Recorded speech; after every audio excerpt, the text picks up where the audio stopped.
ലോക്സഭാ തെരഞ്ഞെടുപ്പിൽ മൂന്നാമതൊരു സീറ്റ് കൂടി വേണമെന്ന ആവശ്യമുന്നയിക്കുന്ന മുസ്ലിം ലീഗിനെ അനുനയിപ്പിക്കാനായി വീണ്ടും കോൺഗ്രസ് ശ്രമം.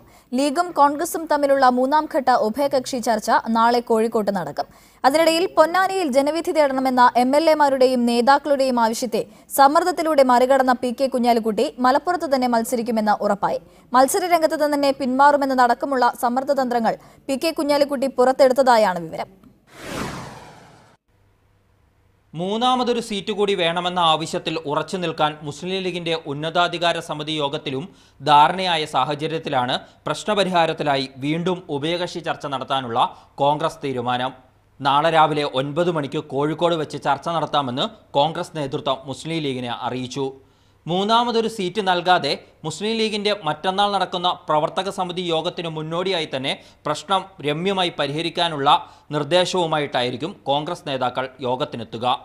മൂന്നാമതൊരു സീറ്റ് നൽകുന്നതിനുള്ള ബുദ്ധിമുട്ടുകൾ ഒരിക്കൽ കൂടി ലീഗ് നേതൃത്വത്തെ ബോധ്യപ്പെടുത്തുക എന്നതായിരിക്കും ആദ്യപടി. അതിനുശേഷം മാത്രമായിരിക്കും പുതിയ സമവായ ഫോർമുല കോൺഗ്രസ് മുന്നോട്ട് വയ്ക്കുക. കഴിഞ്ഞ ദിവസം ചേർന്ന മുസ്ലിം ലീഗിന്റെ ഉന്നതാധികാര സമിതി യോഗത്തിൽ മലപ്പുറത്ത് പി.കെ. കുഞ്ഞാലിക്കുട്ടിയും പൊന്നാനിയിൽ ഇ.ടി. മുഹമ്മദ് ബഷീറും തന്നെ മത്സരിക്കട്ടെ എന്ന ഏകദേശ ധാരണയിലേക്കെത്തി. എംഎൽഎമാർ നേരത്തെ പി.കെ. കുഞ്ഞാലിക്കുട്ടി പൊന്നാനിയിലേക്ക് മാറണമെന്ന ആവശ്യം മുന്നോട്ട് വെച്ചിരുന്നു.